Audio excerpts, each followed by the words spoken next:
Please.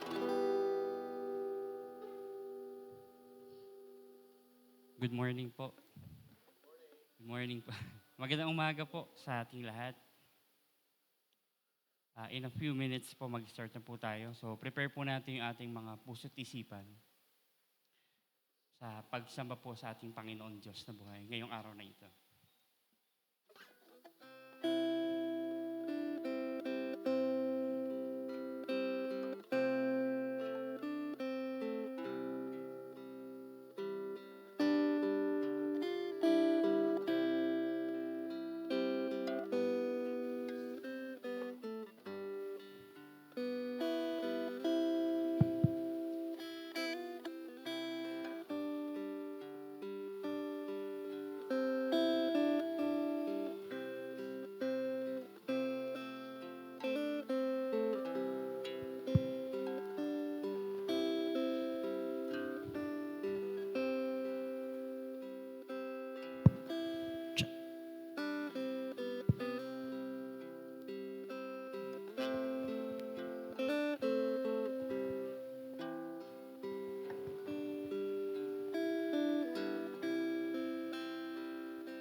So again po, magandang umaga. So batiin po natin yung ating mga kapatiran today. So mag-start na po tayo and hopefully yung mga kapatid natin will be joining us sa ilang sandali lang po. So kung may mga Bible po kayo which makikita din naman po dito sa screen natin.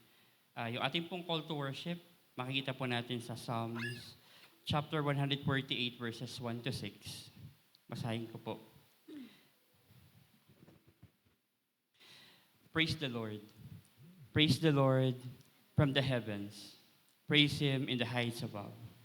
Praise Him, all His angels. Praise Him, all His heavenly hosts. Praise Him, sun and moon. Praise Him, all your shining stars.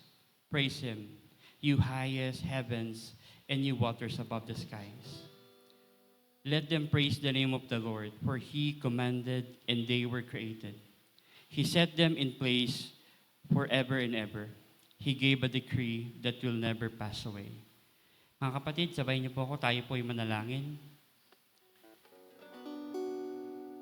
Marami pong salamat, Panginoon Diyos. Good morning po. Thank you for the love. Salamat po pagkat kayo po yung source ng lahat-lahat ng bagay dito sa mundo. Even our strength. Even yung mga resources namin that we're using, Lord, to live on this earth.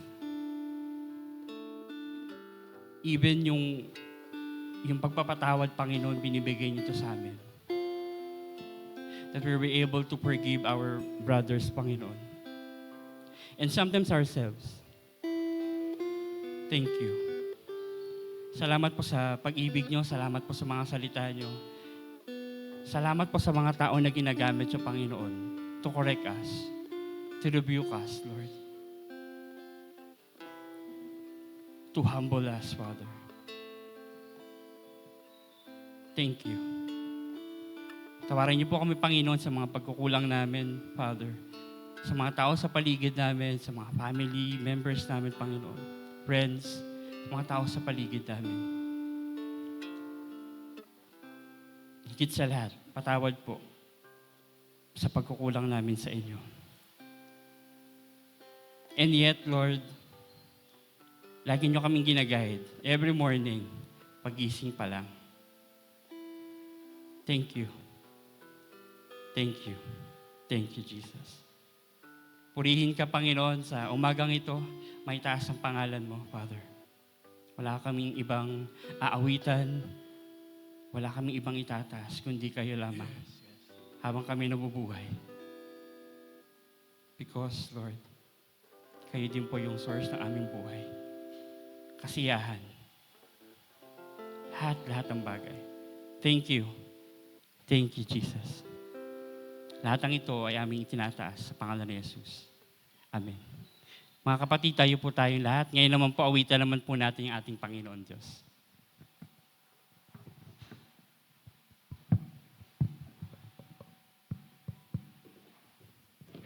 Tayo po ay magpupuri, papasalamat sa ating Diyos. Ibigay natin yung ating talagang taos sa pusong pagsamba. Bigay po natin yung talagang nararapat na papuri at pasalamat sa ating Diyos. Unahin po natin sa pag-awit ng Holy, Holy, Holy.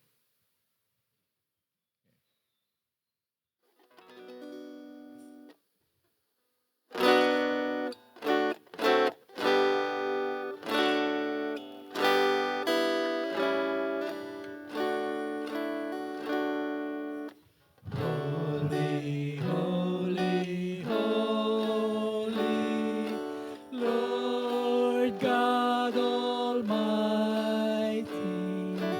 Early in the morning, our song shall rise to thee. Holy, holy, holy, merciful and mighty, God in three persons, blessed Trinity.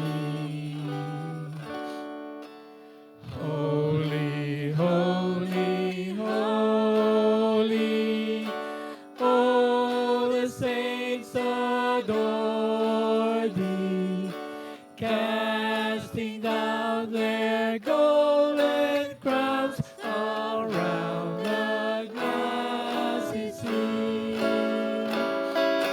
Cherubim and seraphim falling down before thee, which burden art and evermore shall be. Holy, holy, holy, though the darkness hide thee, though the eye of sinful man thy glory may not see. Only thou art holy, there is none beside thee, perfect in power and love and purity. Holy, holy, holy, Lord God Almighty, all thy works shall praise thy name in earth and sky and sea. Holy, holy, holy, merciful and mighty, God in three persons, blessed Trinity. Amen. Sunog po natin yung Search Me, O God.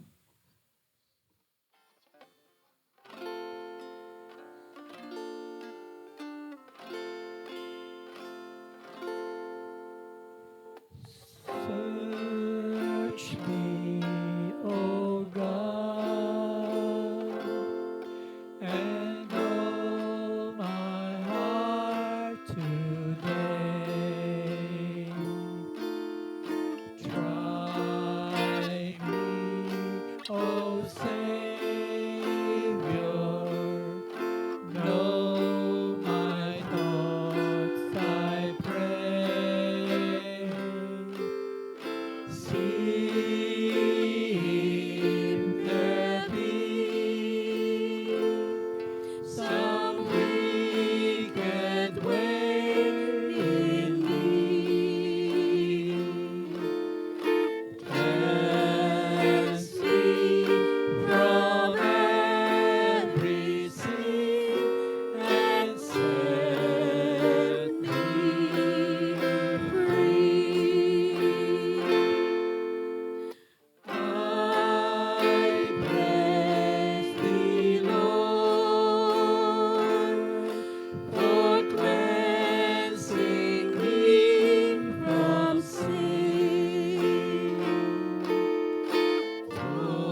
our last song, let's sing Where He Leads Me. I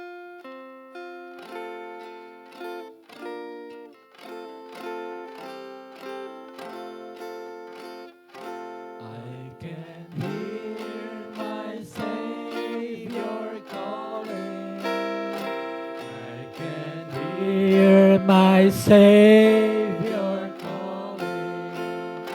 I can hear my Savior calling. Take my cross and follow me. Where He leads me, I will follow. Where He leads me, I will follow. Where He leads me, I will follow. I'll go with Him all the way. I'll go with Him through the garden. I'll go with Him through the garden. I'll go with Him through the garden. I'll go with Him all the way. Where He leads me, I will follow. Where He leads me, I will follow. Where He leads me, I will follow. I'll go with Him all the way. I'll go with Him through the judgment. I'll go with Him through the judgment. I'll go with Him through the judgment.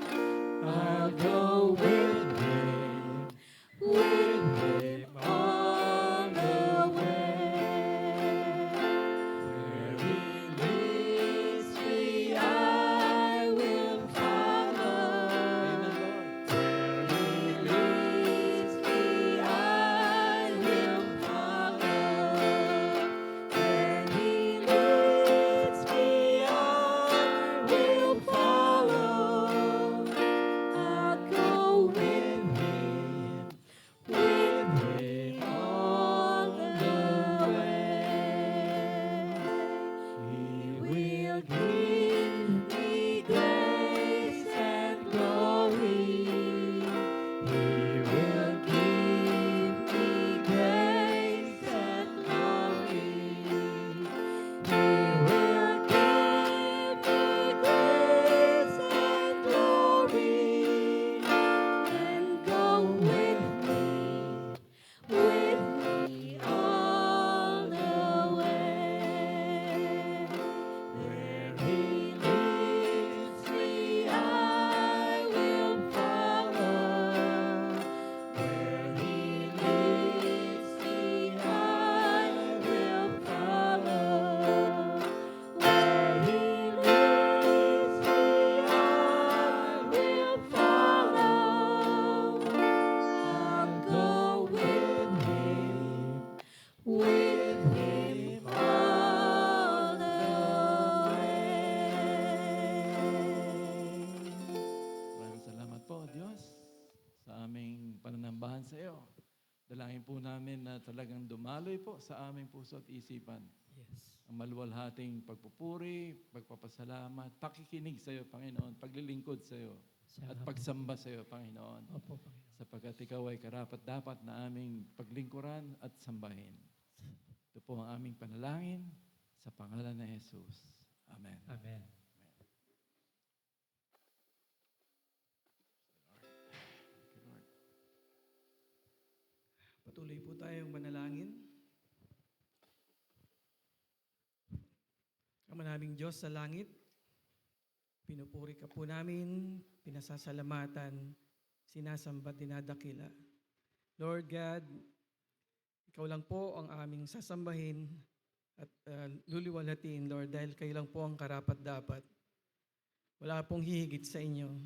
Kayo po ang pinakamakapangyarihan sa lahat, ang pinakadakila sa lahat, ang may lalang ng lahat, at may kontrol ng lahat.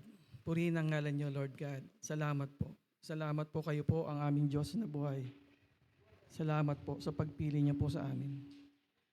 Ama naming Diyos sa langit, patawarin niyo po kami sa lahat po ng aming mga pagkakasala. Madalas po kami nagkakasala, Lord. Hindi man po namin sinasadya o sadyang nagagawa namin dahil kailangan sa aming pagtingin. Father God, salamat po sa walang hanggang kapatawaran, Lord, na binigay niyo sa amin. Salamat po sa buhay ni Jesucristo na ibinigay niyo upang kami matubos sa aming mga pagkakasala. Lord, salamat po. Salamat po sa napakalawak at napakawalang katapusang pagpapaumahinhin niyo po sa amin. Lord, salamat po dahil karamihan po sa amin ay may matitigas pa ring ulo na paulit-ulit na nagkakasala, maliit man o malaki. Lord, salamat po. Salamat po, nandyan po kayo lagi upang kami patawarin sa aming mga pagkakasala. Ama naming Diyos, purihin ang ngalan niyo sa lahat ng kabutihan niyo po sa amin. Sa habag at awa niyo, sa pagpapala niyo, sa lahat ng biyaya. Lord God, maraming salamat po dahil kayo po ang aming pastol.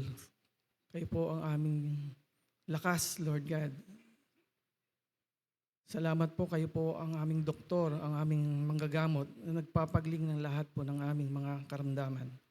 Salamat po, kayo po ang gumagawa ng paraan sa lahat ng bagay na hindi po namin kayang gawa ng paraan. Maraming salamat po, Lord God, dahil kayo po aming provider, Lord God. Sa inyo po nanggagaling lahat po ng aming pangangailangan. Maraming salamat po, Lord God, dahil kung wala po kayo, wala po kami. Salamat sa lahat ng grasya, Lord God. Ama naming Diyos, batid niyo po lahat ng aming pangangailangan. Hindi man po namin mabanggit lahat o masabi sa inyo, Lord, subalit alam niyo kung ano po ito. Pero tinataas po lahat po namin ang lahat ng mga pangangailangan namin. Spiritual, physical, emotional, Lord God, relational, Lord, mga relasyon po ng mga kapatiran, Lord, na sinusubok po, Lord God, maging sa kapwa kapatiran, Lord. Kayo po ang mag-aayos po ng lahat ng mga ito, mga relasyon sa magkaibigan, sa pamilya, magkamag-anak. Lord, kayo lang po makapagpapalambot ng puso at isipan namin, Lord God.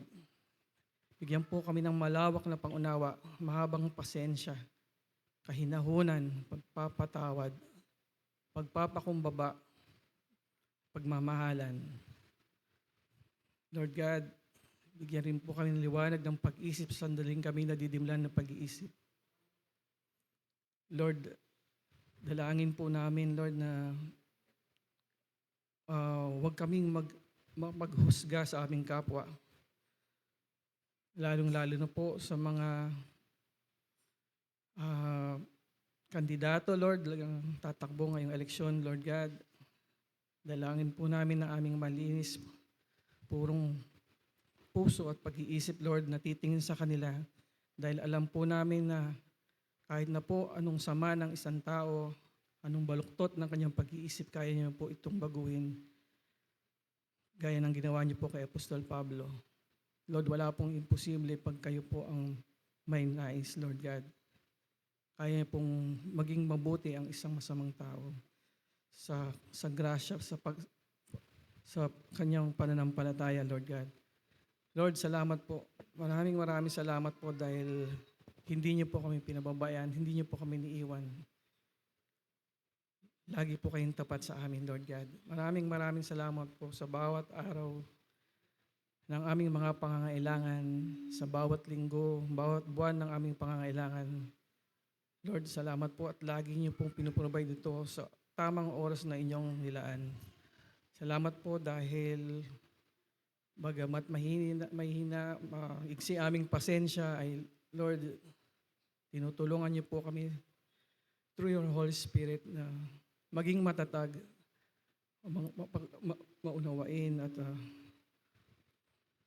at maging matibay sa pananalig at pagtitiwala sa inyo na kayo po ay laging nandyan upang magbigay sa amin lang lahat po ng aming mga pangangailangan sa tamang oras.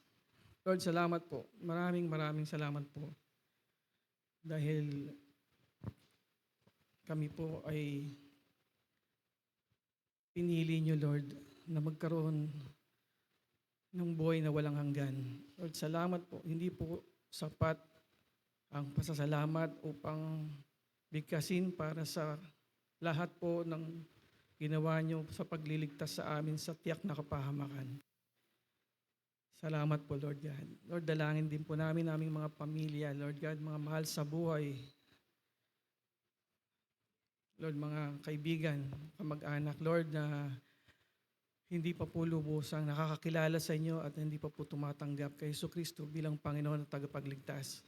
Lord, wala pong imposible, Lord. Kayo po ang nagbibigay ng grasya ng kaligtasan, Lord God.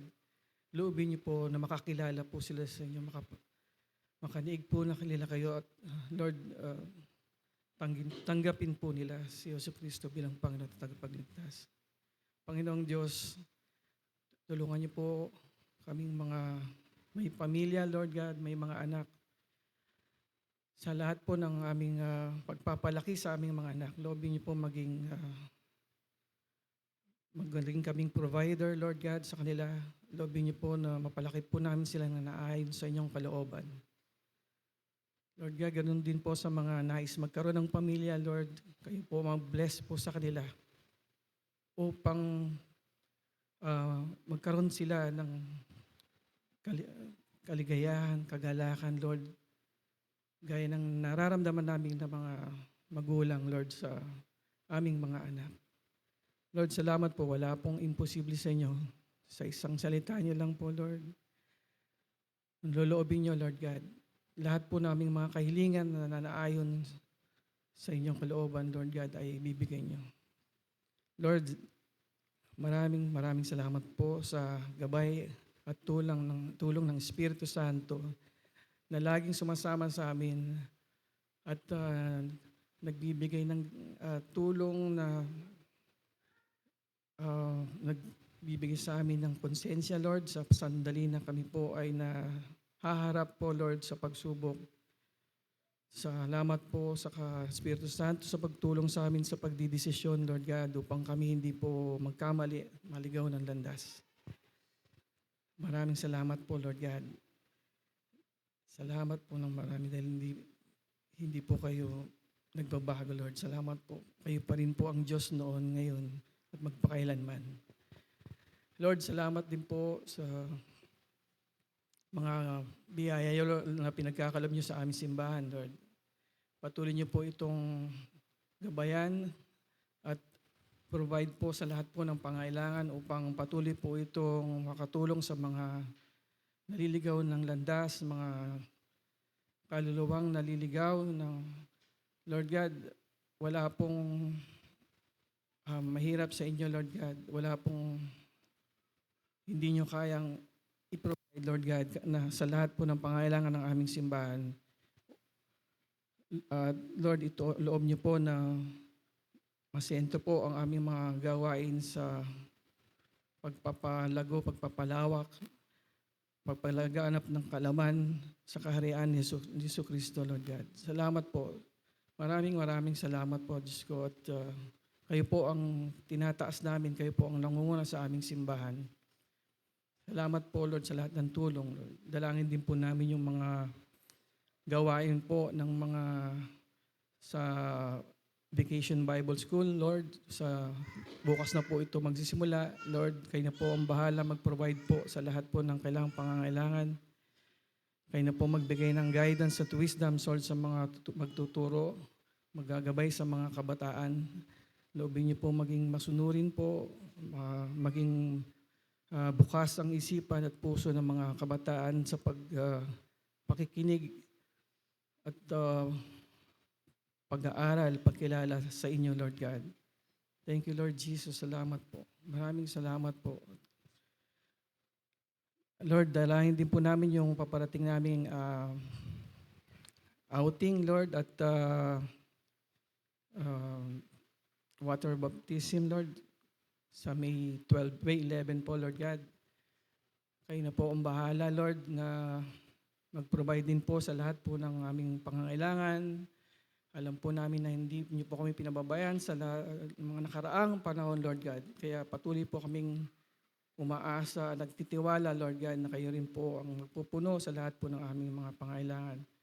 Dalahin po namin ang gabay at tulong niyo, ang kaligtasan, Lord, sa lahat po ng mga sasama. Lord, kayo po ang hahawak sa amin upang kami makarating sa aming paroroonan, makabalik din po sa aming pinanggalingan, Lord God. At mag-aayos po ng mga gagawin po, mga activities po para maging kagulugod-lugod po ito para sa inyo. At maging ligtas po kami sa lahat ng sandali. Lord, pagalingin niyo rin po, Lord, tulong at pawiin, Lord, yung mga sakit, Lord, na meron ang mga kapatiran, Lord God, at mga mahal namin sa buhay. Lord, hipuin niyo po ang bawat isa upang ito'y agad gumaling, Lord God, dahil kaya niyo pong pagalingin sa madaling sandali ang aming mga pangakaramdaman. Lord, pawiin niyo rin po yung mga pananakit nararamdaman po namin, lalo po sa mga nagkakaedad, Lord God, na sa bawat kilos po, maling pagkilos namin ay may nararamdaman na po kami. Lord, kayo na po ang magbalik sa lakas, sigla, at liksi namin, Lord God. Ingatan niyo po kami sa lahat sandali, Lord God. Balutin niyo po kami ng banal na dugo ni Jesucristo upang ganap po kaming maging ligtas po sa lahat po ng karamdaman, sa lahat ng masasamang loob, sa lahat ng disgrasya, sa lahat ng kapahamakan, sa lahat ng masamang espiritu, sa lahat ng nakakahawang sakit. Lord God, salamat po. Maraming salamat po dahil alam po namin na kayo po ang magpapagaling sa amin. Thank you, Lord. Kayo po aming doktor at healer. Thank you po. Salamat po, Diyos ko. Maraming Diyos, tulungan niyo rin po yung mga biktima ng kalamidad sa kuna. Lord, napakarami pong sakana nangyayari, Lord God. Tulungan niyo po ang mga pamilya nila, mga nasugatan, Lord. Kayo po ang magpawi ng sakit na kanilang naramdaman. Tulungan niyo po sila sa pangangailangan nila, Lord God. Lord, ganun din po sa mga biktima ng sunog, lindol, baha at ng gera. Lord, kayo lang po ang makapagbibigay ng lakas sa amin ng loob at kakayahan upang malagpasan ang mga ganitong bagay. Kayo rin po ang mag-iingat sa amin upang hindi na po ito muling mangyari, Lord God. Lord, salamat po. Maraming salamat po dahil napakabuti niyo po sa amin. Salamat po, Lord God, sa lahat ng blessing, sa lahat ng grasya, Lord God. Thank you po. Lord, dalangin din po namin yung paparating na eleksyon, Lord, sa May 12, Lord. Loobin niyo po maging maayos po ito, matahimik, at maging matalino po kami sa pagpili po sa mga iboboto po namin, Lord. Napakamarami pong korupsyon na nangyayari, Lord, kaliwat kanan sa aming harapan. Nakikita po namin, Lord, maging sa aming pinagtatrabahuhan, Lord, sa aming community, Lord, napakarami po ng bilihan ng boto, mga violation, Lord, sa ganitong kampanya, Lord, ng eleksyon. Lord, tulungan niyo po kami, Lord, na maging mapanuri at maging matalino sa pagpili po sa aming ihahalal, Lord, upang mailagay po namin ang mga karapat-dapat po na maglilingkod para rin po sa amin. Lord, tulungan niyo po kami na mapili yung mga may takot sa Diyos, mga tumatawag sa inyo, Lord God, humihingi ng tulong upang sila'y makapaglingkod ng tapat at mahusay, Lord.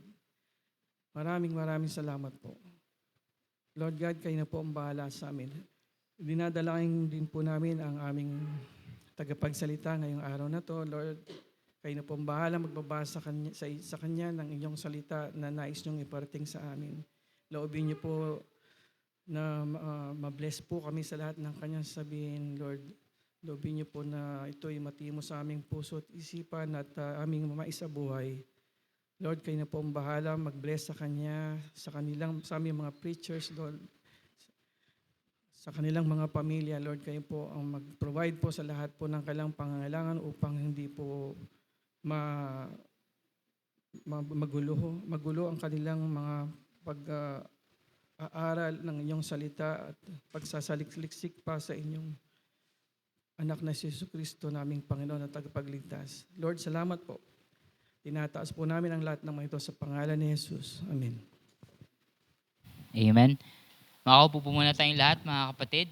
Maraming salamat, Kuya Anton, sa mataimtim na panalangin, buong puso at magdadala sa atin sa presensya ng Panginoon sa isang prayer. And also sa napakasarap na pagpupuri sa Panginoon, sa pangunguna ni Pastor Pong, sa pangunguna din ni Kuya Ronald sa atin sa buong pananambahan. Salamat po sa pagpapala ng Panginoon Diyos sa pamamagitan ng ating mga kapatid na nangunguna. Magandang umaga po sa inyong lahat at isang mapagpalang bagong buwan para sa ating lahat. Ang buwan ng Mayo and ang huling, hopefully, buwan na puro araw lang. Hopefully ay makaranas na tayo ng mga pag-ulan-ulan na hindi naman sana bagyo. Sapat lang, sakto lang. At dahil bagong buwan, tayo naman po ay maglilipat na naman sa bagong tema. At nakaraang buwan ay natapos at magandang summary ng preaching ni Pastor Pong tungkol sa ating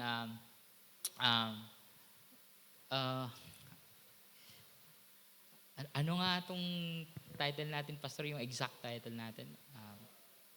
Cross-centered or cross-centered discipleship. Naisip ko yung Christ-centered discipleship. Pero cross-centered discipleship, it really is a very important theme. Ngayon naman po ay pupunta tayo sa isang tema na somehow nakakaligtaan sa ng isang Kristiyano sa panahon ngayon dahil naiisip lang natin na kapag believer ka na, Christian ka na, wala ka nang necessarily gawing mga intensyon, mga plano tungkol sa sarili. And ang ating tema sa buwan na ito ay tinatawag na personal development. It can mean a lot of things. Sa psychology, may ibig sabihin yon. Sa career, may ibig sabihin din yon. But we're not talking about the personal development in those areas, kundi personal development ng ating pagkatao in terms of our faith. Yung ating spiritual growth in a sense na hindi lang si simpleng pananampalataya, kundi yung paglago sa mga bagay na kakailanganin nating pagsumikapan. In Peter's letter, there's an example. And dahil spiritual ito, pwede rin tayong tumawid sa mga bagay na pinapahalagahan na bunga ng Espiritu. Interconnected lahat ng yan. But we will identify some things na nakakaligtaan sa isang Kristiyano sa kanyang paglago. Itong makakatulong sa kanyang paglago. These things do not happen in an instant. Na parang kapag kagising mo or kapag tinanggap mo si Kristo ay itong bagay na to, automatic meron ka din. Hindi ganoon. But ano ba ang mga personal na mga disiplina o kailangan nating i-build na skills na i-develop natin as we follow Jesus? Na makakatulong sa atin, hindi lang sa paglago sa ating sarili, kundi ang paglago sa ating sarili ay makakatulong din sa ating paglilingkod, sa ating simbahan, sa ating kapwa, sa ating Panginoon. May mga panawagan pa sa Biblia na i-pursue natin ang mga bagay na ganito to improve ourselves as Christians. Of course, there are a lot. And that's why we think na merong lugar sa discussion, and all in the name of Jesus, all in the name of the Lord na tema natin sa buong taon, ang ganitong bagay. Last week, I don't know if you have seen this, shinare ko ito sa Facebook, and meron akong shinare na article na sinasabi doon na in 2024, sa lahat ng mga graduate, 18.9 million na nag-graduate last year ay hindi talaga nakakaintindi sa binabasa nila. Isipin mo, 18.9 million graduates ang papasok sa college or papasok sa bagong career, magpupurso ng kanilang mga trabaho, while not really understanding what they're reading. Ang headline pa nga is cannot read. In a sense, misleading, but in a sense, true. Kasi ang pagbabasa ay hindi lang naman pagbibigkas ng mga salita, kundi pag-intindi ng yung binabasa. So, this is very alarming. Especially maraming teachers dito, ang inyong pagpapagal ng maraming panahon, tapos ito pa rin tayo, ang papagal. Ang mga magulang ko, si Papa nandito, ang mga magulang ko ay mga guro, who has been serving for decades and decades. And yet, 19 million graduates are still like this. And sadly, it reflects yung state ng ating bansa na parang nasa cycle. Hindi mo na alam kung ano nauna, yung itlog ba yung manok, na parang inefficient na mga leaders, uneducated na mga tao, na naging uneducated na mga botante, namboboto na naman, ng paulit-ulit, na nare-remind tayo ngayong eleksyon, tapos yung bad results, nagsasuffer lahat. We are in a cycle because of this kind of tragedy. And hindi mo na nga alam kung resulta ba ito o ugat. Because it's a cycle. And sadly, hindi ko maiwasan mag-reflect na this can also be true sa ating mga Kristiyano.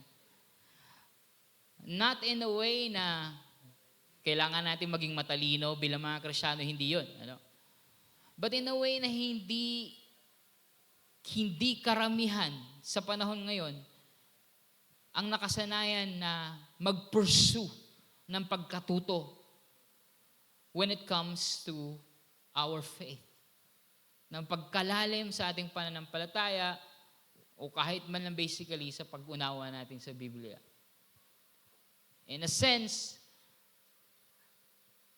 sinasabi ng Panginoon sa Biblia na binabaliktad niya ang mundo, na ang mga matatalino, ang mga learned, ang mga knowledgeable, ang mga full of wisdom ay binapahiya niya. By choosing yung mga mababa ang pag-aaral, sa panahon na yun, sinasabi ni Paul yun. He was talking about sa Corinthians. But it doesn't mean na hindi pinapahalaga ng Biblia ang pagkatuto o ng wisdom, dahil the Bible is full of that. So today, as we start a new theme, we will discuss something na somehow mag-o-offer ng solusyon sa bagay na yan. Na kung paano nire-reflect ng resulta na yan ng 18.9 million graduates in 2024, ang may ganong problema, ay magkaroon din tayong problema sa ating, hindi sa ating simbahan necessarily. But as we consider the whole world full of Christians, na may malaking percentage na ganito rin yung kalalagayan in terms of our faith. Now, because of that, I will now invite you to read the Bible. I will invite you to stand sa pagbibigay galang sa pagbabasa ng salita ng Diyos na kung saan doon natin pagbabasehan ang ating reflection, ang ating mensahe sa umagang ito. We will find the basis of God's Word in Luke chapter 2, sa buhay ni Jesus. Specifically, sa batang si Jesus. Luke chapter 2, verses 40 hanggang the rest of the chapter 52. Luke chapter 2, verses 40 to 52. Sabayan niyo na lamang po ako at magbabasa po ako mula sa New International Version. The Gospel of Luke, chapter 2, verses 40 hanggang 52. At ang sabi po ni Lucas, verse 40, and the child grew, si Jesus po ito, and the child grew and became strong. He was filled with wisdom, and the grace of God was upon him. Every year his parents went to Jerusalem for the feast of the Passover, and when he was 12 years old, they went up to the feast according to the custom. After the feast was over, while his parents were returning home, the boy Jesus stayed behind in Jerusalem, but they were unaware of it. Thinking he was in their company, they traveled on for a day. Then they began looking for him among their relatives and friends. When they did not find him, they went back to Jerusalem to look for him. After 3 days, they found him in the temple courts, sitting among the teachers, listening to them and asking them questions. Everyone who heard him was amazed at his understanding and his answers. When his parents saw him, they were astonished, and his mother said to him, "Son, why have you treated us like this? Your father and I have been anxiously searching for you." "Why were you searching for me?" Jesus asked. "Didn't you know I had to be in my father's house?" But they did not understand what he was saying to them. Then he went down to Nazareth with them and was obedient to them. But his mother treasured all these things in her heart. And Jesus grew in wisdom and stature and in favor with God. Amen. May God bless us with the reading of His Word. Makakaupo na po tayo, mga kapatid. Now, binasa lang po natin itong napakahabang passage, hindi naman ganun kahaba, pero this is the whole story, But we will actually focus, on the first verse, yung verse 40, and yung middle verse, and yung last verse, verse 52. Yung middle verse is verse 46, na pag sinusugan mo yung verse 52 and verse 40, magtatagpo sila sa verse 46. And there is a common denominator sa tatlong verses na yan. And even yung dalawang verses lang na binasa natin from the beginning and the end. Sa pag-i-interpret ng Bible, we call that as an inclusio. Inclusio. Meaning para siyang sandwich, na parang may ganito at may ganito na magkapareho. And yung sandwich na yan, na dalawang tinapay na sa top and bottom will determine kung anong sinasabi dyan sa gitna. So inclusio siya dahil merong similar sa verse 40 and similar sa verse 52. At malalaman natin kung ano yan. And na sagunsunan pa, or tama ba yung sagunsunan? Na mas na-emphasize pa siya ng verse 46. Yung gitna, yung palaman, and it talks about similar thing, about a similar thing na merong kinalaman din sa verse 40 and verse 52. Na itong kwento na to, although meron akong gustong i-focus natin, i-emphasize, yung 40, 46 and 52. Pero yung buong kwento niyan is actually a very confusing and full of mystery in a sense na parang marami dyan hindi mo pa agad-agad mauunawaan sa time na yan. Kung nagbabasa tayo ng Luke, pagdating sa chapter 2 na pangyayari niyan, hindi mo pa siya agad maintindihan. Marami kang questions, and that's right. Tama lang na marami kang itatanong sa part na yan. Kasi there's a lot of things going on sa kwento na yan, and bakit naiwan, bakit na ganito, bakit pabaya ba si Mary and si Joseph, mukhang hindi naman ang gano'n niya. And maraming pangyayari kasama yung sinasabi doon na pag-uwi naging submissive naman siya. In contrast doon sa sinabi niya, di ba, dito ako dapat sa bahay ng aking ama. Pero umuwi siya kasama ng kanyang biological parents, and then naging submissive siya. Now we get to see different things na mukhang contrast, pero sa totoo lang, it points to a certain truth na may kinalaman din sa pag-uusapan natin. And ang daming binanggit dito ni Luke na without so much detail and explanation, and yet it causes us to anticipate na sa pagbabasa, ano na ba mangyayari? Sino nga ba tong batang to? Bakit ganito? And that's right, kung gano'n ang mga tanong natin, tama lang. Kung gano'n ang nararamdaman natin na mag-anticipate tayo, tama lang. But it is also the turning point of the narrative sa kwento ni Luke na nag-umpisa si Luke gawing main character si Jesus, na naging active subject si Jesus Christ. Ng mga nakaraang mga stories, at ang dami nun, from chapter 1, chapter 2, kung sino-sino mga characters ang nasa intro. And then dito, biglang si Jesus na yung tinutukoy na, at si Jesus na yung active doer ng mga pangyayari.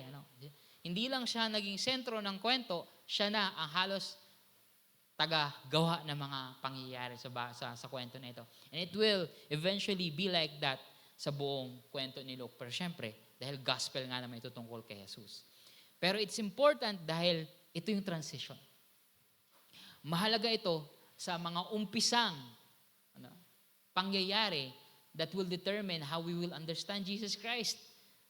Kung ano yung karakter niya, sino siya, anong mga bagay na mahalaga sa kanya, ay dito pa lang nakikita na natin. Verse 40, verse 46, and verse 52 ang ating highlight. Sabi sa verse 40, and the child grew, lumaki siya, at naging malakas, strong, and he was filled with wisdom. Naging puno siya ng karunungan o dunong, however you translate it in Tagalog.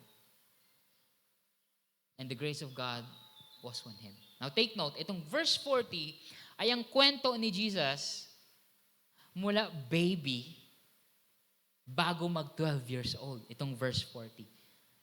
Dahil yung next na verse, 12 years old na siya.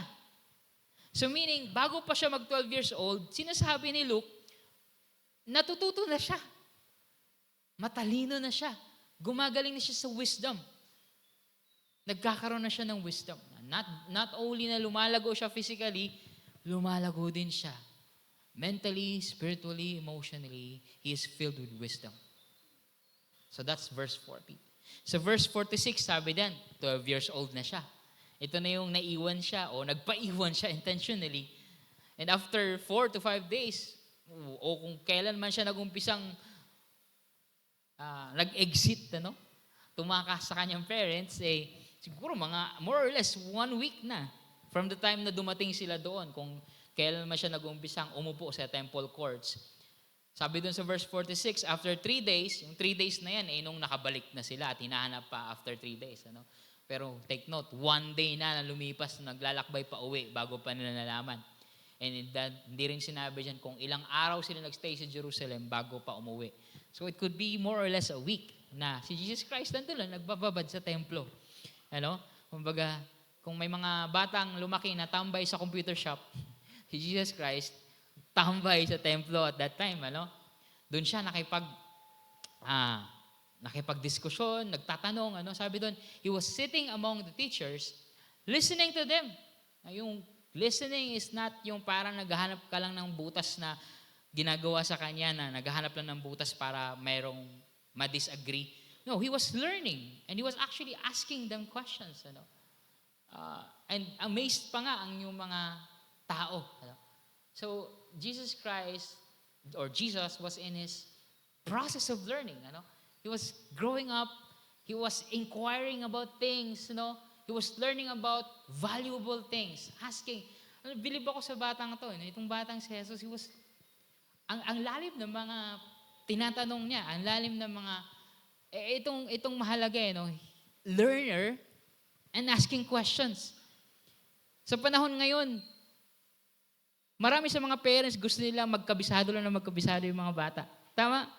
Kabisado yung A to Z, kabisado yung mga ganito, kabisado yung capital ng ganitong bansa, hanggang buong lahat ng members ng United Nations na bansa, kakabisado yung capital. And that's all fine and good. Tama lang naman yun para mahasa din yung memorization. Ano? Pero growing up and maturing as a child is more than just memorizing things. It also involves listening and knowing what to ask.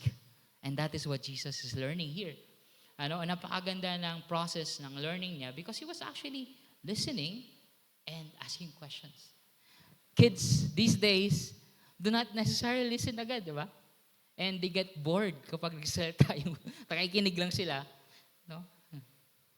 They get bored easily. But Jesus Christ, tumambay sa templo at nakinig. He was asking questions. So this encounter, this description, sinasabi nito sa atin ang napakaraming bagay tungkol kay Jesus and most especially that he was passionate. He was passionate about learning and gaining wisdom. No, hindi siya mapakali na makikinig lang siya. He was also asking questions.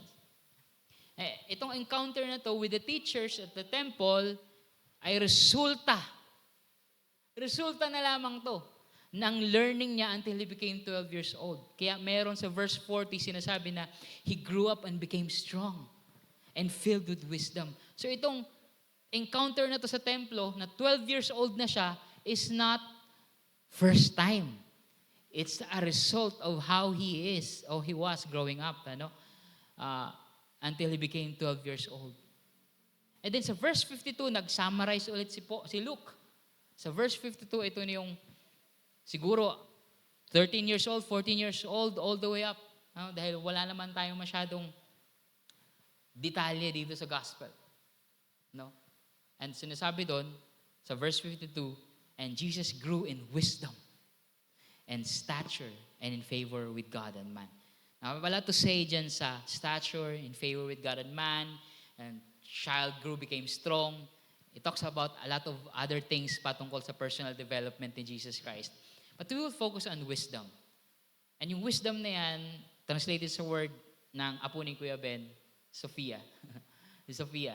So, Sophia is wisdom. Diyan ang gagaling yung root word ng sophisticated and philosophy. Dahil ang Sophia is wisdom. And it's not necessarily about memorizing things or knowing a lot about things. Kung nakita niyo naman si Jesus Christ full of wisdom, he was learning and asking, processing things. And of course, wisdom sa Bible ay hindi yung wisdom na ikakayabang, kundi wisdom that will result into doing things, good things, doing creative, no? Ang wisdom sa Bible may kinalaman sa creation, may kinalaman sa creativity. And that's why sa Proverbs, the wisdom na binabanggit doon is the wisdom na nandoon na nag-create daw ng order ng mundo. So wisdom is also about creativity. Wisdom is about skills. Wisdom is about practical application. But first, it has to go through a process of learning and internal thinking and processing of things na natututunan. That it goes beyond just memorizing, but it intersects sa mga mahalagang values sa mundo na pinapahalagahan ni Jesus. That's wisdom, mga kapatid. At pinapahalagahan ito ni Jesus. Now, we can be tempted to say that maybe kaya siya puno ng wisdom dahil Jesus is God. May point naman, di ba? Jesus is God, He's all-knowing, punong-puno talaga ng wisdom yan. Pero remember, Jesus Christ is also 100% human and being born as a child, being born as a baby, wala rin siyang, hindi naman pagkasilang kay Jesus Christ, nagsasalita na siya dahil sobrang galing niya. Hindi naman, di ba? And that is not what actually Luke is telling us. Luke is telling us that he went through childhood, a progress of development in learning and wisdom. Because that is not Luke's purpose. Hindi purpose ni Luke na magmadali in making conclusions theologically at sabihin, ito si Jesus, Diyos din siya. No, hindi ganon, hindi yun yung purpose ni Luke. In fact, he writes more details about Jesus being human at nandun nga yung mga pangyayari na makikita natin tungkol kay Jesus. Na we say, oo nga, he is really human. Now, I have to highlight this, mga kapatid, kasi baka sabihin nyo na kay Jesus lang yan. Hindi yan tungkol sa atin. But Luke is actually telling us that it is a process na pinagdaanan ni Jesus Christ. And in fact, pagdating sa Acts na siya rin naman ang sumulat, translate niya ito sa buhay naman ng simbahan. Na nag-grow din ang simbahan in wisdom. No, ganun din ang nangyari sa kanila. So it talks a lot about us, mga tagasunod ni Jesus. Another thing kung bakit kailangan ko i-highlight to, na hindi ito ang purpose ni Luke na sabihin sa atin na, well, kaya siya ganyan, kasi Diyos siya. No. Dahil there are other gospels who did that. Ang mga tinatawag natin na apocryphal gospels. Alam niyo po yung apocryphal gospels, it means yung mga gospels, mga hindi totoong gospels, o na hindi nasama sa New Testament, maliban sa Matthew, Mark, Luke, and John. There are many other gospels and most of them are written later on na. Meaning malayo na sa panahon ni Jesus. Hindi na siya naisulat ng mga taong malapit kay Jesus. So marami dun ay haka-haka na lang at invento na lang. With good intentions. And one of their good intentions is that gusto nilang i-emphasize na Diyos si Jesus. Kaya naman, itong mga apocryphal gospels, they tried to highlight na Jesus is divine. And so, nung nagsulat sila ng mga gospels, they came up with stories, ewan ko kung saan nanggaling yung mga kwento nila, hindi kagaya ni Luke na nag-research, they came up with stories of Jesus na nung bata pa daw siya, lalong-lalo na yung panahon ng 1 to 12 years old na wala tayong masyadong detalye sa Matthew, Mark, Luke, John. Ang dami daw niyang ginawang milagro. Miracles and wonders and signs na bata pa lang kaya na niyang gawin na parang Yoda or Baby Yoda, no? Parang Jedi. Ang daming milagro agad. Na kapag tinignan natin sa Matthew, Mark, Luke, John, wala pa siyang ginawa. Ang pinakauna niyang sign is sa wedding. Diba? Sa John. 30 plus or 30 years old si Jesus Christ. No? Pero these apocryphal gospels are trying to highlight a good thing but with wrong means. Ano? Pangit na kapamaraanan. Nag-invento sila ng mga kwento na si Jesus ay gumawa ng mga milagro just to highlight that Jesus is divine. So that's in contrast with what Luke is doing here. Luke presents Jesus as a child who grew up ordinarily but gained wisdom and stature extraordinarily. Ordinary ang kanyang paglaki dahil nandun siya, nagpasakop sa kanyang mga magulang, tumulong sa kung anumang gawaing bahay, tumulong sa kung anumang gawain ng tatay, nagpasailalim sa mga turo ng kanyang nanay, inutos-utusan ng kanyang nanay, bumili ng suka o kung ano man na iniutos sa mga anak ng panahon nila. Ano? At ordinary yun. But the wisdom na nagain niya is extraordinary. Extraordinary in a sense dahil in-emphasize niya ito. Prioritize niya ito. Hindi necessarily non-human wisdom na kayang gawin, kundi na-gain din Jesus Christ yun as a child, as a human being na na-accomplish niya yun, na natuto siya. Gained wisdom extraordinarily. And kung titignan natin yung buong Biblia, actually si Luke marami siyang echo or reference dito. A few main biblical characters na may ganitong similar description, like si Joseph. And especially si Samuel, na parang word for word kinopya ni Luke yung sinabi nung doon kay Samuel na he grew up, no, lalo na yung sa verse 46 na sinasabi doon na verse 52 na in wisdom and in stature in favor with God and man. Halos word for word na nasa Samuel chapter 1 Samuel chapter 2 ata. Ayun ano. Ganun ano.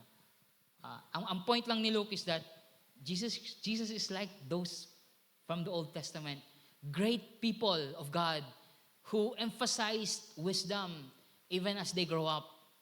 Another thing is that mapapansin mo rin dito yung prophecy ni Isaiah, na sinasabi ni Isaiah sa chapter 11 na sa prophetic description ng Messiah na magagaling sa linya o sa pamilya ni David, who will have the spirit of wisdom and understanding, the spirit of counsel and might, the spirit of knowledge and the fear of the Lord. And this is sana sabi ni Luke na, yung Messiah na tinutukoy sa Isaiah, ito siya. Lumalaking ganyan, ang batang to. So what is clear, that there is an emphasis on Jesus and His passion for learning, for wisdom, towards His maturity. Mga kapatid, we are called to be like Jesus. Hindi ito nangyari dahil para sabihin sa atin ni Luke na extraordinary divinity na meron si Jesus Christ na hindi natin kayang ma-achieve. Kasi in fact, panawagan ito sa atin sa Biblia. Is this passion and personal development unique only for Jesus? Of course, hindi. Para rin ito sa atin. Aren't we called to be like Him? Yes, we are called to be like Him. In fact, sa Great Commission, sinasabi doon to make disciples, teaching them everything na itinuro niya. So there is learning, there is wisdom to be gained sa ating pagiging tagasunod ni Jesus. Itinuro ni Jesus ng maraming beses sa kanyang mga tagasunod that we must have a teachable character and have wisdom sa maraming pahina sa New Testament. At ini-echo o inuulit din nito yung pagpapahalaga ng Old Testament sa wisdom. Gaya na sinasabi sa Proverbs. Proverbs is full of wisdom. In fact, the whole Proverbs is wisdom. Pero ang bungad pa lang ng Proverbs, sinasabi na doon, to know wisdom and instruction, to understand words of insight, to receive instruction in wise dealing, in righteousness, in justice, in equity, to give prudence to the simple, knowledge and discretion to the youth. Let the wise hear and increase in learning, and the one who understands obtain guidance, to understand the proverb and the saying, the words of the wise and the riddles. Mula yan sa Proverbs. Sobrang emphasize sa Old Testament to the point na Jesus Christ, who lived all His life learning Old Testament, ay inihemplo niya, in-embody niya itong wisdom na ito in His life. And again, mga kapatid, we are called to be like Jesus. To be passionate in learning and gaining wisdom for our maturity. Passionate po ba tayo, mga kapatid, sa bagay na yan? Passionate po ba tayo in learning? Passionate ba tayo in gaining wisdom?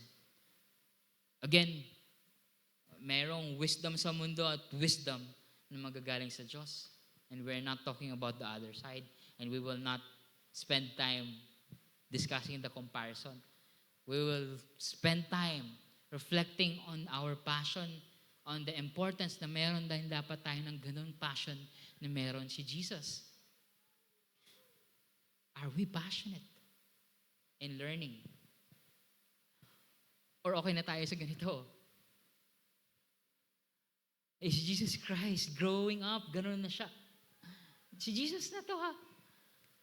He worked hard for that. Even though He was God. He learned it by Himself. Kasama to sa sinasabi sa Hebrews chapter 5, na He learned perfection through obedience.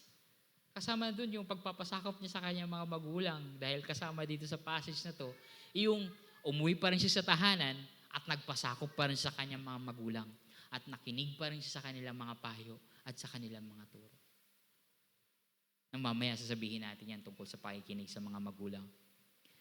But mga kapatid, if we now understand that we should be passionate like Jesus in learning and wisdom, paano nga ba natin ito i-incorporate sa ating buhay? Itong learning, itong pagsaliksik sa wisdom into our Christian lives.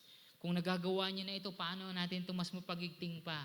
Kung naroon na kayo, praise the Lord and ituloy-tuloy natin at mag-encourage and encourage tayo sa iba pa nating kapatiran to be in this path of following Jesus and learning and gaining wisdom.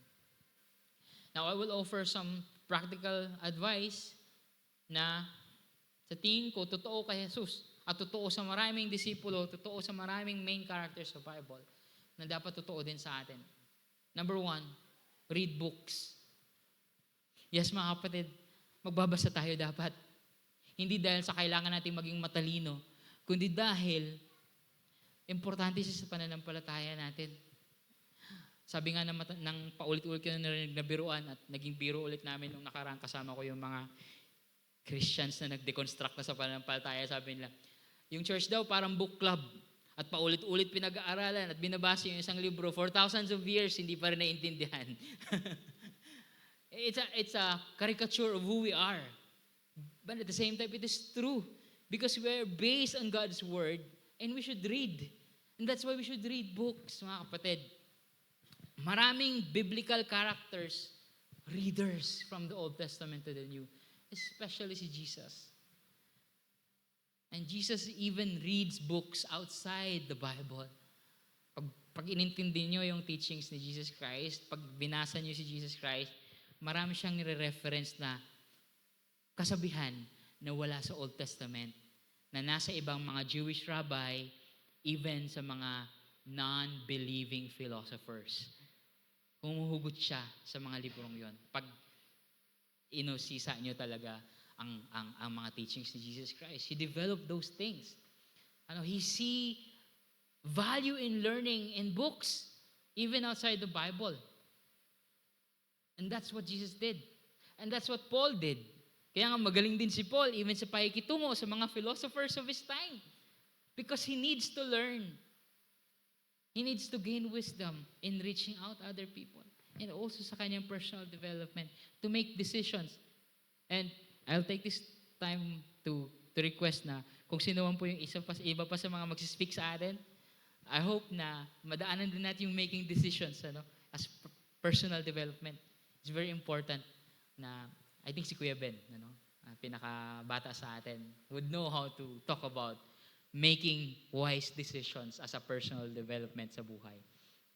And that is necessary, reading. And of course, read the Bible. This is the main source of our faith, of our wisdom. This is wisdom. Actually, if I could summarize the whole Bible, kung ano siya, maliban sa tungkol siya kay Jesus, it's practical wisdom for our faith. Hindi siya theological dictionary. In fact, hindi siya theological book in a sense na tinuturuan lang tayo lahat because we need to reflect and we need to apply practical wisdom lalo na sa atin sa modern lives. Pag binasa mo yung Exodus, Leviticus, wala nang modern times dito. But because of wisdom, you will understand how to apply those things in our current life. In a generation bombarded with technology and information and AI, artificial intelligence, the Bible will still speak because it is wisdom na pwede nating apply in any time of our lives. And of course, Jesus is the Word of God. So, mahalaga yung literatura dahil siya ay salita. Jesus is the Word of God, so literature is important to our faith. Kaya nga ang mga sinaunang mga misyonaryo, isa sa mga pinapahalagahan nilang gawain maliban sa nag-evangelize, tuturong magbasa sa kung saan man sila pumupunta. Dahil paano nila ituturo ang pananampalataya? Siyempre, tuturuan din nila magbasa. Dahil pag alis nila, paano sila magpapakalalim? And at the same time, paano nga nila matutulungan sa buhay, sa kanilang mga buhay, kung hindi din nila natututuan magbasa ang mga na naaabot nila sa kanilang mga misyon. Hindi natin matatakasan ng pagbabasa dahil si Jesus ay salita ng Diyos. And hindi man natin sinasamba ang Biblia mismo, kundi ang Diyos na tinuturo ng Biblia, nilalaman ng ang salita ng Diyos na nandito sa Biblia, ano, ay salita na kailangan nating unawain. Eh, paano kung hindi marunong magbasa? Eh, paano yung mga bulag at hindi makakabasa? Eh, paano yung mga bata na kailangan mo pang turuan? Hindi pa ito yung emphasis for that. Mayroon ako dyan sa kasunod. Pero let's not miss this point. We need to read. We need to read. Hindi siya elitistang bagay ang magbasa. Ano? Kaya minsan iniiwasan siya na pag-usapan dahil pang matalino lang ba siya na usapin ang pagbabasa? Hindi, mga kapatid. Dahil sa kahit anong panahon at sa kahit anong kadahilanan at kahit anong layunin, kailangan ang bagay ng pagkatuto. Paano nag-umpisa ang himagsikan ng mga Pilipino laban sa mga Espanyol, laban sa mga Amerikano, sa mga literatura? Paano na-inspire si Andres Bonifacio ni Jose Rizal? Binasa niya si Jose Rizal. Paano magkakaroon ng urge ng progress? Paano matututo ang mga tao to live for a better world? To pursue development and transformation sa mga bansa o sa mga societies? Sa pagkatuto. And it's same true sa kultura ng mga tao, in-accommodate ng Diyos. Dahil totoo ito sa ating mga tao that we need to learn, that we need to read, we need to understand things. Ano? This is a human way of learning things. And God has to accommodate this instrument. Kasi pwede namang parang robot, matuto na tayo. Diba? But no. God wants us to learn. God wants us to struggle in learning, to read, ano? And from the very beginning, ganun na ang kanyang kapamaraanan until now. And number 2, listen, kagaya ni Jesus Christ, ask questions, and learn from the wisdom of other people. Listen, ask questions, and learn wisdom from other people. Sa mga churchmates natin, nakikipag-usap pa tayo sa kanila? Do we engage in conversations na mahasa yung pagkatuto natin? Pagkakaunawa natin sa pananampalataya? Hindi necessarily sa Christian leader. Hindi necessarily sa mas matanda sa'yo. But understanding our faith requires community. And kahit kapwa mo, Kristiyano na ka-level mo, o asawa mo, o kaibigan mo, kasama mo sa ministry, is a very important method of learning wisdom. Number 1, because we have this truth, the priesthood of all believers. And we are all the temple of God. We have all the Spirit of God. And pwede mangusap ang Diyos sa kahit na kanino, sa pamamagitan na kahit na kanino na anak ng Diyos. Learn from your brothers and your sisters, mga kapatid. Ito lagi kong sinasabi sa Bible study sa mga senior women, that I also learn from them.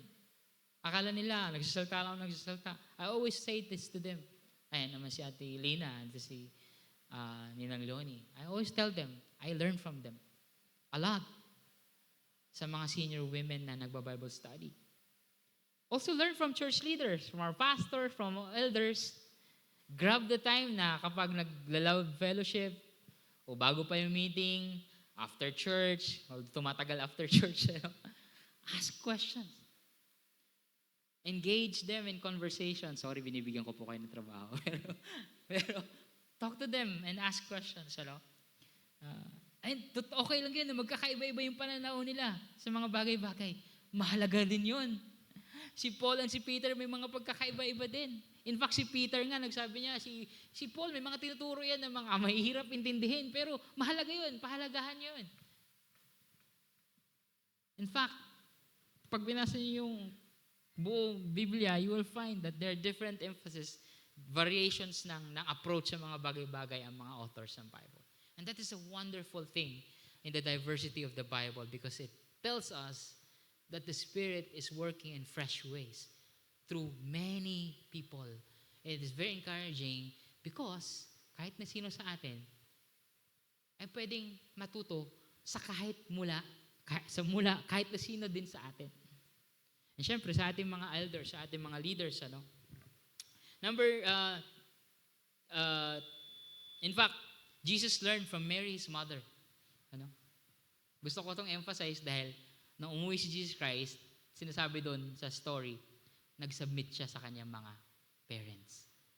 And sa kultura nila, both in the Greco-Roman world at sa mga Hudyo, ang household ay trabaho ng nanay. Kasama ang education ng mga anak. Jesus, your Lord and your Savior, your King, learned from his mother at the very beginning of his life. His mother Mary, he was taught by a woman, his first and main teacher growing up. Now, yung mga Pharisees, mga scribes, mga teachers, occasional lang yun dahil weekly lang yun. Pero araw-araw kasama niya sa bahay, kanyang nanay. Pangatlo, learn from the church na medyo related sa sinabi ko kanina. Learn from preachings, iba-ibang preachings, iba-ibang preachers. Si Kuya Ben, si Kuya Bok, si Pastor ako. And sometimes may mga guest speakers. Sa Holy Week, may iba-iba pa tayong mga speakers sa mga Bible studies. Iba-ibang mga speakers. Sa equipping sessions, sa mga conversations natin. Learn from the church. Pangapat, maximize learning. Maximize meaning, mga kapatid, ang layo na ng teknolohiya. Ang layo na ng technology na aabot ng mundo. Make use of that. In the same way na ang mga Kristiyano sa Biblia o kahit sa Old Testament, they also make use of the technology na meron sila.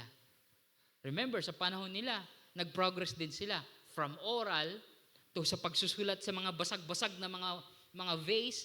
May mga na-discover na mga vase somewhere sa Egypt na kung saan nandoon ang mga Hebrews or Israelites ng panahon ni Joseph before si Moses, no? And there are archaeological findings of Hebraic or Semitic na mga language na nagpapatunay na ang mga gumawa nun ay yung mga Israelita, mga Hebrews, nagsusulat sa mga basag-basag na mga vase. Take note, hindi mayayaman ng mga to dahil they were slaves sa panahon ng Egyptian empires. So they write, minamaximize nila yung technology na meron sila. Hanggang sa nag-progress, si Paul, sa panahon ni Paul, nandun na yung scrolls, labas sa Bible, nandun yung pagka-imbento ng printing machine sa panahon ni Luther. Until now, ang daming teknolohiya na tutulong sa atin sa pursuit na ito in learning and gaining wisdom. So use technology, use different platforms. Nandyan yung, kung mas visual ka sa pagkatuto, like me, nandyan yung video, nandyan yung mapapanood mo sa video. Kung mas natututo ka while doing other things, nandyan yung mga podcasts. Nandyan yung maraming bagay na pwede mong gawin, pwede mong pakinggan, pwede kang matuto. Make time for learning, number 5. Make time for learning, maraming excuse. Valid or not. Walang time, tama lang yan dahil busy tayo, mga responsable kayo, mga magulang o mga anak. Okay lang yan. But it's just like, kung kaya nating isingit yung mga bagay na mahalaga at pahalagahan dapat natin, we should make time. Kung alam natin kung gaano kahalaga ito, we have to make time. We have to make a way. Wala na ibang pwedeng sabihin pa. Kung mahalaga ito, kailangan natin gawin ng paraan. The same way na kapag na-realize mo na mahalaga ang kalusugan, kailangan mo maglaan talaga ng panahon. Kahit ano pang excuse, valid or not, isisingit at isisingit mo siya. Especially bilang mga Kristiyano. Because as discussed in the last point, marami namang paraan. There are different platforms dahil sa technology na meron pa ngayon. that will help us have time. Now, i-consider na lang natin yung ginagawa pa natin ibang bagay na hindi naman ganun kahalaga, na isinisingit naman natin. No, people spend a lot of time doing other things. Internet, di ba? To the point na napanood ko one time sa Jessica Soho, na merong isang lugar sa probinsya na may isang taong ginawa niyang business magparenta ng cellphone. At yung mga tao ay pupunta pa doon, may dala pang kain para magpipiknik, pero para mag-cellphone lang. We're spending a lot of time doing a lot of other things na okay lang naman. Pero kung yun yung umuubos ng oras, then baka may iba pang mas mahalagang mga bagay doon. Diba? Consider how we spend a lot of time on the internet, social media, messenger, no? Talking about things, scrolling through memes, doom scrolling sa TikTok or sa ano, no? Pinaparod natin sa YouTube, pinaparod natin ano. Pwede na bang kalahati nun leisure or entertainment, kalahati nun learning, ano? Hindi naman kailangang wala ka ng panooring ibang mag-entertain sa'yo kasi kailangan mo rin naman magpahinga sa utak mo, di ba? Pero make time for learning. And of course, lastly, practice what you learn. Dahil sa pagpapractice natin dito, mas na solidify ang ating pagkatuto. It is nonsense learning kung hindi siya nag-a-apply sa buhay natin. Tama po? Tama po. The same way na kung gaano katalino ang isang tao, makikita mo yan sa kung paano talaga siya nakikitungo sa kapwa niya. Tama po? Kung ang lahat ng kanyang kagalingan dito ay nagtatranslate ba talaga sa kanyang pamumuhay at pakikitungo sa kanyang kapwa. And the same way na ganun din, dahil ang tinuturo naman na wisdom sa Biblia ay ultimately nagiging beneficial sa summary of the law, which is to love other people. So when you practice what you have learned, you will love. You will practice what you learn. Sabi nga ni Jesus Christ sa Matthew 7:26, everyone who hears these words of mine and does not do them will be like a foolish man who has built his house on the sand. Meaning, useless na nga, damaging pa.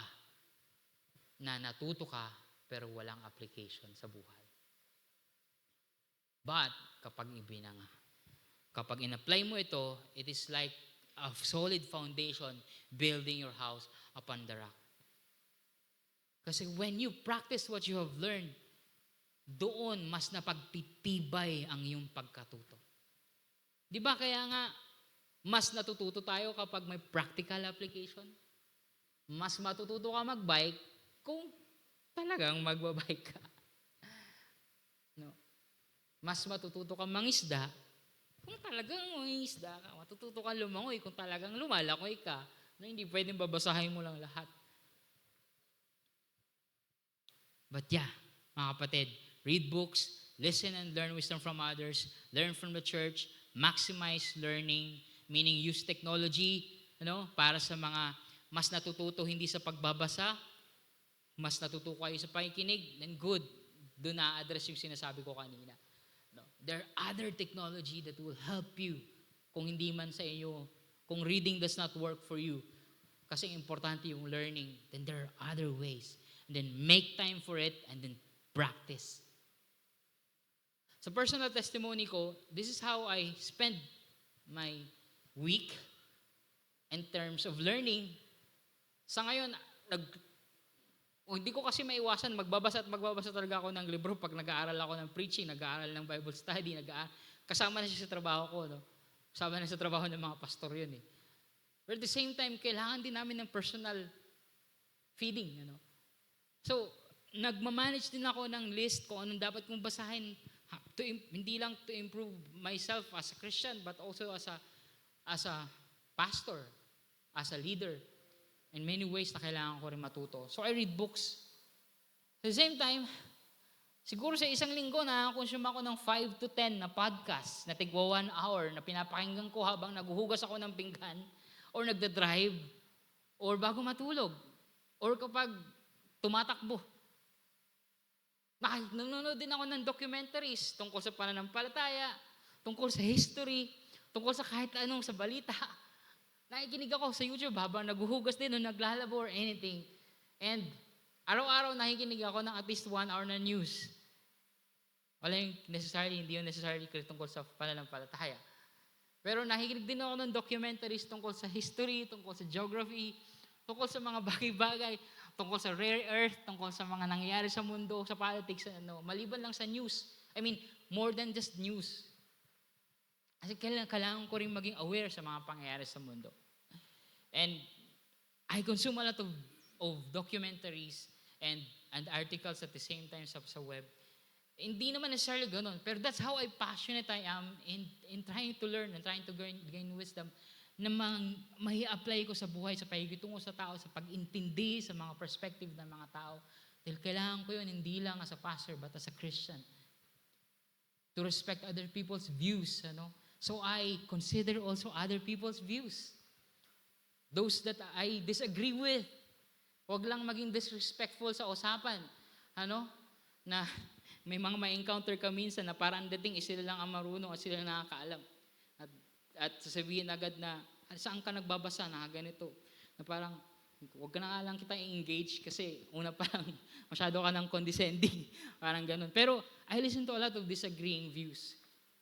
In my personal views and in my faith. I surround myself with people I can trust and I can count on in specific issues, like mga elders natin.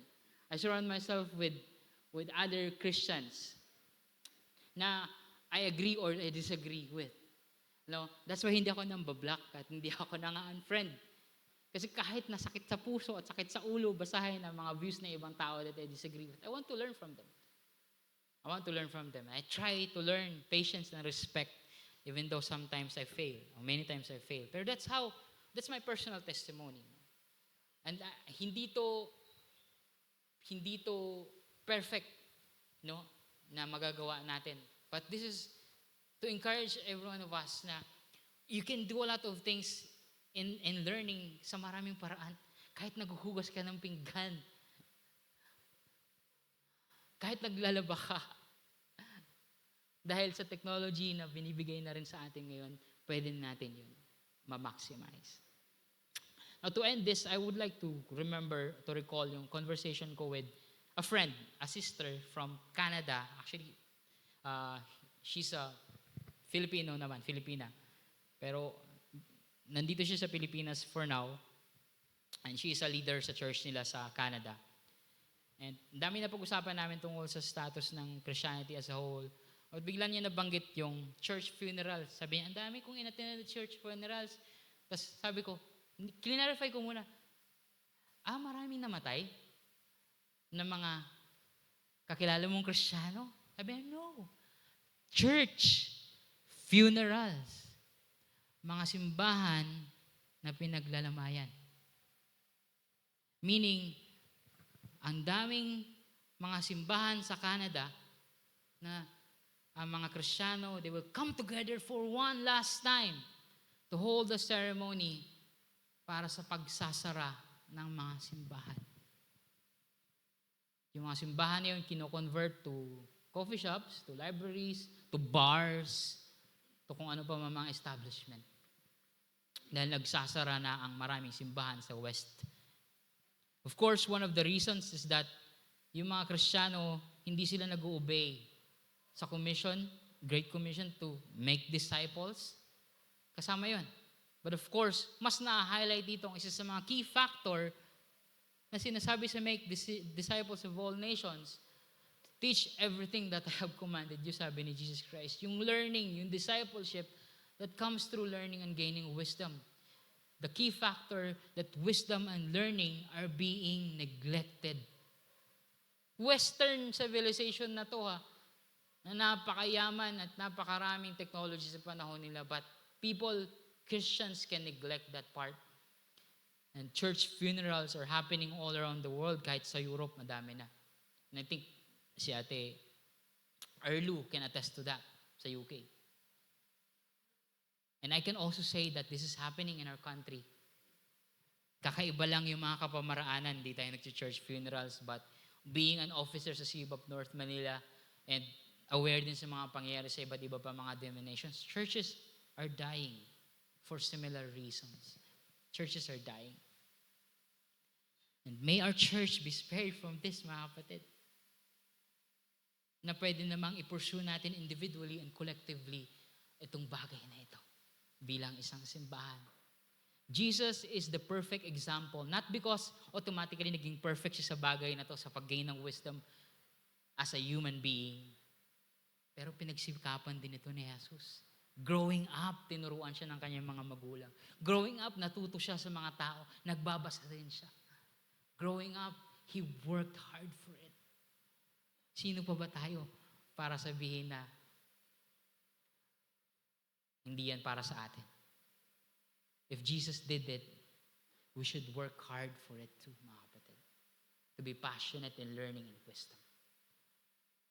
Lagi natin sinasabi na importanteng application, tama. Pero paano tayo mabubusog kung wala tayong kinakain? Paano tayo magkakaroon ng energy sa pagkilos kung wala tayong sustansya? So make priority. Make learning and wisdom a priority sa buhay natin, mga kapatid. May God bless us as we pursue this personal development na inihemplo sa atin ni Jesus mismo. Salamat sa kanya salita, and may all of us be empowered by the Spirit of God dahil siya rin naman na magtuturo sa atin sa mga bagay na ito. Ngayon po ay dadako tayo sa ating huling hapunan na itinuro sa atin ng Panginoong Jesus.